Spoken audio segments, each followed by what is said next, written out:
Hello, everybody. Valentin Todorow from Elire here. On today's Oracle Integration Cloud session, we're going to look at creating connections. Okay, connections are critical for integrations. They allow us to interface with agents if it was an on-premise application, with AS2, with FTP, or Oracle Cloud applications, Fusion applications themselves. So what we're going to do first of all is create a new connection. Okay.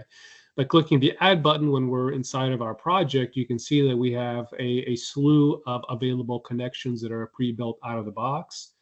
Everything from file transfer protocols, which we'll actually do today, to file connections, to Facebook connections if you wanted to, Google connections, Microsoft connections. As I mentioned, there's various Oracle connections that are pre-built out of the box as well. We can create Oracle HCM cloud connections as well, but for our purposes, one of the most common methods and connections you can make is an FTP. So we can just search it here at the top, an FTP connection, select it, and what's going to happen in this right drawer is several high-level definitions for this connection. So what is this connection? This is going to be my OIC FTP server, okay? In the high-level overview, we talk about what the OIC FTP server is. It's that built-in server, FTP server within OIC itself that allows you to hold your objects, okay? That becomes also the identifier for this connection. And there's two ways you could kind of use this connection. Either it's it triggered at the beginning of a connection, or you invoke it in the middle of a connection. For our purposes, we can keep it as in both states, a triggered and an invoke. Okay, so we will select that from the dropdown. Any kind of keywords, if you want to be able to search this in a higher level description, if you wanted to, I'm going to leave those blank. They're not required fields. You can also make this shareable across other projects. So everything we connect within this project is housed and only accessible by objects within the project. But if you flip this little toggle to on, other projects can also call this connection and leverage it, okay? But for safety purposes and for just this demo, we're going to keep this turned off, okay? We're going to press create. Once we press create, we're going to move away from the home page, and we're going to be actually taken to the connection information page, okay? And you can see that the overall progress was we're only at 8%. All we've done is defined effectively the header name of that connection, and that's it. Okay, you can see it right here, OIC FTP server. So what I'm going to do now is add some more information. So what is that host, any kind of ports, okay, and then a username and password. So let me put that in really quickly.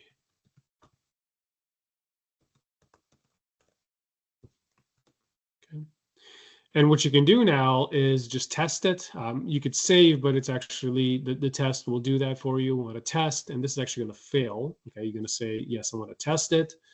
And it's going to fail because this is actually an SFTP server. So there's some additional parameters in here. So you see it's trying to make the connection. It's going to time out in a little bit because it's not using the secure channel to do that communication. Even though it is using that port, it's going to about it a different way. So in a second, you'll see a little drawer notification slide out here from the right side saying that the connection did not work. Okay, and we're actually get into the more complex options you have within a connection that you've made. So we'll give it a second here. It's going to spin, spin, spin. It's not going to be able to make that connection. Might have been up to 30 seconds, but that was only 10. There it is. Okay, so unable to make the connection. So we received an error. So we can close that error out. And now what you'll see is that you have these little carrots that open up additional properties. So you have additional security properties and additional kind of options here. Okay, well, I know that this is actually a SFTP connection, so I'm going to set it to yes. I'm going to set it to a passive. Okay, and that was actually the only requirement that I needed for this FTP server. Now, there's some additional considerations. Occasionally, some FTP servers have specific ciphers or algorithms that you need to pick. And if that's also not selected, you'll also have a connection issue. So I've now selected the SFTP connection option. I'm going to test it. Okay, I'm going to test the connection. And you can see now we're at 100%. Okay, so it's been tested. You still have to save it, though. So I'm going to press save really quick. And now we're at full, truly 100%. Everything's tested and saved, and this connection is now configured. You'll see the state here has changed to configured, and we can now use this in an integration. Okay. So there's some additional things I want to kind of discuss really quickly since we're in here. So underneath, those additional properties, you can have SSL certificates if you wanted to, keys as well. So there's time zones if you wanted to. So more options.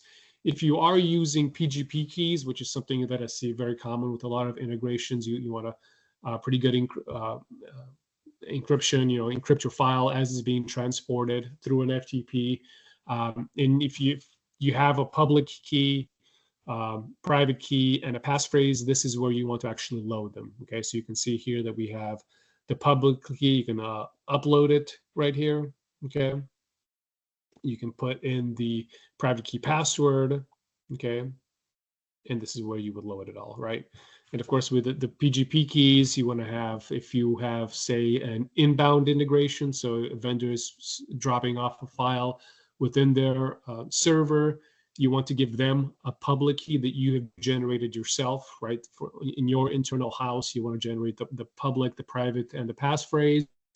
You want to share just a public key with that specific vendor so they can encrypt the file, PGP encrypt it, put it in their FTP server. You go and pick it up from their vendor FTP server, and then OIC right here, if you provide the public, private, and the passphrase, will decrypt it as it's coming into the OIC server itself.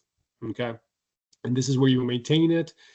Once you do upload a key, you'll also have the download feature as well, but you want to keep it all within the connection itself. Okay, this is where you keep it. We can always go back to a connection, the home page, and now you'll see that we have that FTP connection configured and ready to go. If you had a connection in here that was not fully complete, only connections but integrations, a draft, a configured, or an active, for example, here in the integrations, you'll see that it's still in a draft. So if we try to create a new connection, maybe to our Oracle HCM instance, we can say a new connection to Oracle HCM, for example. Okay, give it a name. I'm going to delete this anyway. So I'm just going to create a new connection.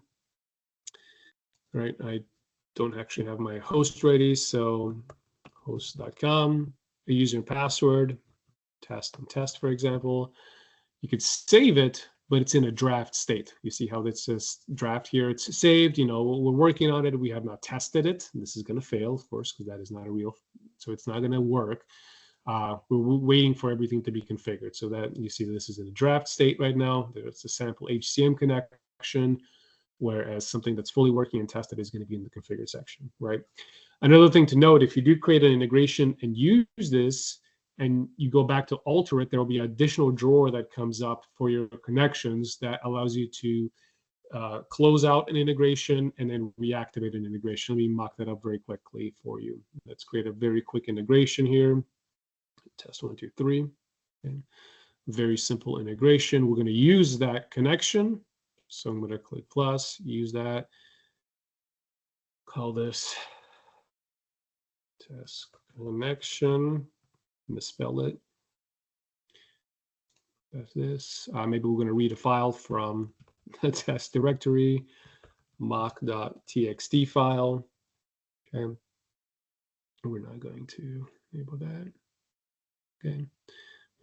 We're using that connection in here. Let me quickly add a business identifier so that this connection, this integration is in a configured state. Okay. And I'm actually going to activate this integration as well. And the reason I'm doing this is so that you can see what happens to the connections when you have an active connection that's using these. So we have an active integration that's using this connection. Okay. Now, if I came in here and altered something to this, let's actually do that. There's too many things we can probably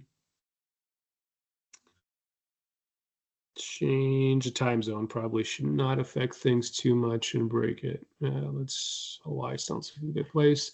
So now we'll have to test it again. Okay. And save it. And now you see this drawer that popped up. When you save it, well, you're saving against something that's already been active. You have an active integration against this. So what's going to have to happen is it's going to have to deactivate that integration, make the changes, and reactivates it. Okay. You can see it disabled it. It's inactive. And in a second, actually close out and go back, you'll see that it's back into the active state. Okay. There it is. It's active. So it actually did a kind of a turn off, apply new settings, and turn that integration back on. So you can always manipulate these connections, but note that if it is being used within integrations, you'll have that additional drawer that kind of opens up and says, okay, you have to kind of recreate your integrations and reactivate them. All right. So hopefully this video was useful. Again, there's tons of connections that you can make in here. We use the most basic one, the FTP connection.